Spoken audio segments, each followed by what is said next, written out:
उत्तर प्रदेश में संजय राणा नामक एक पत्रकार, हमारे ही उम्र का वो पत्रकार है, उसकी गलती बस इतना थी कि उन्होंने कहा कि आदरणीय शिक्षा मंत्री जी, आप तो बोल रही हैं बड़ी बड़ी बातें, लेकिन देखिए बुधनगर में एक भी ना बारात घर है, ना एक शौचालय यानी कि पखाना है, और ना ही मंदिर से लेकर रोड को पक्का कराओ का आप वादा की थी। यानी कि पवन कुमार जायसवाल पर 50 धारा में केस जो है वो किया गया और उसके बाद कई जगह से उनको परेशान करने की कोशिश की गई। सितंबर 2020 में सीतापुर में रविंदर सक्सेना ने क्वारंटीन सेंटर पर बद इंतजामी की खबर लिखी और उन पर सरकारी काम में बाधा डालने का आरोप वहां पर कर दिया गया। ये हुआ कहां पर? आपका सीतापुर में। आजमगढ़ के स्कूल में छात्रों से झाड़ू लगाने की घटना को रिपोर्ट करने वाले 6 पत्रकारों के खिलाफ 10 सितंबर 2019 को एफआईआर हुई और पत्रकार संतोष जायसवाल के खिलाफ सरकारी काम में बाधा डालने का और रंगदारी मांगने का आरोप भी दर्ज किया गया। बिहार के बड़े नेता हैं सुशील मोदी, पहले डिप्टी सीएम भी रहे हैं बिहार सरकार में, अभी राज्यसभा के सांसद हैं। उनका एक दैनिक भास्कर में खबर छपा है, खबर पढ़ने लायक है और उसमें वो लिख रहे हैं, उन्होंने कहा कि इमरजेंसी थोपने वालों की गोद में बैठ गए हैं लालू और नीतीश। उसके बाद उनका अंतिम लाइन है कि प्रेस की स्वतंत्रता वाली बिहार सरकार की इशारे पर यूट्यूबर मनीष कश्यप को तमिलनाडु सरकार ने राजद्रोह का केस लगाकर जो है वो बंद कर दिया है और सूचना के अधिकार से जुड़े 1 दर्जन लोगों की हत्या की जा चुकी है। ये बहुत अच्छा मुद्दा इन्होंने उठाया और राज्यसभा में सांसद है, हम लोग चाहते हैं कि ये मुद्दा वो वहां पर भी उठाए, लेकिन ये सिर्फ इन्हीं का मुद्दा ना उठाए, और भी कई पत्रकार हैं जिनका मुद्दा उठना चाहिए। आज जिन्होंने ना किसी कश्मीरी को मारा था और ना लोगों को धमकाया था, ना टेम्पू वालों को मारा था, ना जिन पर जो है वो विधायक से मारपीट का आरोप है या उन पर बदसलूकी करने का आरोप है या अन्य मामलों में जो है धारा नहीं है। लेकिन सुशील मोदी को और कुछ पत्रकार हैं जिनकी बारे में खबर लिखनी चाहिए, अखबारों में छपाना चाहिए, और वो तो राज्यसभा के सांसद हैं, उनको मामला सदन में भी उठाना चाहिए। सबसे पहले हम लोग उत्तर प्रदेश चलते हैं। उत्तर प्रदेश में संजय राणा नामक एक पत्रकार, हमारे ही उम्र का वो पत्रकार है, उसकी गलती बस इतना थी कि उन्होंने कहा कि आदरणीय शिक्षा मंत्री जी, आप तो बोल रही हैं बड़ी बड़ी बातें, लेकिन देखिए बुधनगर में एक भी ना बारात घर है, ना एक शौचालय यानी कि पखाना है, और ना ही मंदिर से लेकर रोड को पक्का कराओ का आप वादा की थी। यानी कि मंदिर वाला जो रोड है बुधनगर का, वहाँ जो है पक्का रोड करने की आपने बात कही थी।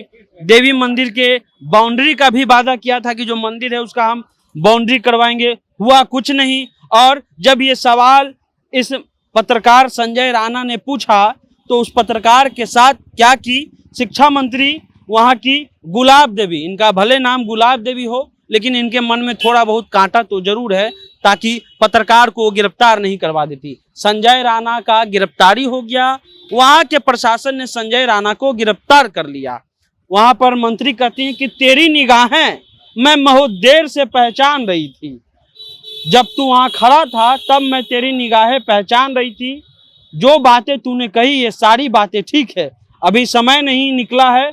गांव कुंदनपुर तू भूल गया, कुंदनपुर भी मेरा, बुधनगर भी है, ये दोनों गांव ही मेरे हैं, मैंने जो वादा किया है मैं उन्हें पूरा करूंगी। यानी शिक्षा मंत्री जो माध्यमिक शिक्षा विभाग की स्वतंत्र प्रभार मंत्री गुलाब देवी हैं, उनका कहना है कि तेरी निगाहें मुझे ढूंढ रही थी, हम तुम्हारी निगाह को देख रहे थे। ये संजय राणा है जिनको इस शिक्षा मंत्री से सवाल पूछने पर बीजेपी की सरकार ने गिरफ्तार कर लिया। अब आते हैं दूसरे खबर में। पवन जायसवाल आपको याद नहीं होगा, पवन जायसवाल मिर्जापुर का एक पत्रकार, उसकी गलती बस इतनी सी थी कि उसने स्कूल में दिखा दिया था कि वहाँ रोटी चावल मार भात चोखा चटनी नहीं मिल रहा है, वहाँ मिल रहा है नमक रोटी। पवन कुमार जायसवाल पर 50 धारा में केस जो है वो किया गया और उसके बाद कई जगह से उनको परेशान करने की कोशिश की गई। अब आते हैं और पत्रकारों के बारे में। आप सुशील मोदी जी को हम ये बताना चाहते हैं कि जब आप बता ही रहे हैं तो और पत्रकारों को भी बता दीजिए। आप वो पत्रकार का पैरवी तो कर रहे हैं जिसने समाज को, बिहार को बदनाम करने की कोशिश की, टेम्पू वाले को मारता है और उस पर जो है कश्मीरी लोगों को मारने का आरोप है, जेल जा चुका है, उसकी पैरवी तो आप करते हैं। एक और पत्रकार का जो है हम आपको नाम बता देते हैं, एक लाइन से जो कई पत्रकार हैं उसका मामला जो है हम आपको बताना चाहते हैं। सितंबर 2020 में सीतापुर में रविंदर सक्सेना ने क्वारंटीन सेंटर पर बद इंतजामी की खबर लिखी और उन पर सरकारी काम में बाधा डालने का आरोप वहां पर कर दिया गया। ये हुआ कहां पर? आपका सीतापुर में। आजमगढ़ के स्कूल में छात्रों से झाड़ू लगाने की घटना को रिपोर्ट करने वाले 6 पत्रकारों के खिलाफ 10 सितंबर 2019 को एफआईआर हुई और पत्रकार संतोष जायसवाल के खिलाफ सरकारी काम में बाधा डालने का और रंगदारी मांगने का आरोप भी दर्ज किया गया। ये उत्तर प्रदेश का पूरा रिकॉर्ड है, बिहार का भी रिकॉर्ड आप जोड़ लीजिए, हमें कोई आपत्ति नहीं है। लेकिन आप अपने प्रशासन और शासन और अपने मोदी सरकार से सवाल पूछिए कि भाई सिद्दीकी कप्पन का क्या दोष था कि उन पर एनएसए लगा दिया गया। उन्होंने तो किसी को मारा भी नहीं था, ना दंगा भड़काने की कोशिश की थी और ना ही किसी टेम्पू वाले को मारा था। जिस टेम्पू वाले को मारने और कश्मीरी लोगों को पीटने के आरोपी के आप पैरवी कर रहे हैं अपने अखबार के जरिए, दैनिक जागरण के जरिए, आप इन पत्रकारों की भी पैरवी कीजिए क्योंकि आप राज्यसभा के सांसद हैं। जरूर एनएसए जैसा कानून पत्रकारों पर नहीं लगना चाहिए। अगर आप पैरवी कर रहे हैं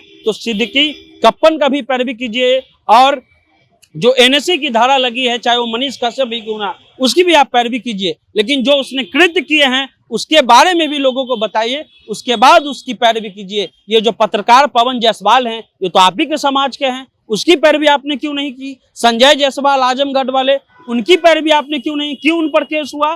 क्या नमक रोटी खाना अगर कोई खिला रहा है स्कूल और उसको दिखा दिया जाएगा तो क्या उसको जो है उस पर केस कर दिया जाएगा या उस पर सरकारी काम में बाधा का आरोप लगा दिया जाएगा? तो अगर पत्रकार पर ही अगर आपको उसका पक्ष रखना चाहते हैं तो कम से कम उसमें तो आप निष्पक्षता दिखाइए। और जो यूट्यूबर के बारे में आप लिख रहे हैं, ठीक है लिखिए, लेकिन आप उत्तर प्रदेश सरकार और अगले बार जब आप सेशन चालू होगा राज्यसभा में तो ये पूरा लिस्ट जो है सोशल मीडिया पर आपको मिल जाएगा। नवभारत टाइम, बीबीसी और अन्य जो अखबारें हैं उसके तहत हम आपको ये खबर पढ़ करके बता रहे हैं। सुशील मोदी जी, हमें पता है कि बिहार के राजनीति में अभी आप किनारे कर दिए गए हैं, बहुत अच्छे नेता हैं आप, लेकिन कम से कम इन मुद्दों को उठा करके जो है, अगर आप पत्रकार का ही मुद्दा उठाना चाहते हैं तो सारे पत्रकार का मुद्दा उठाइए।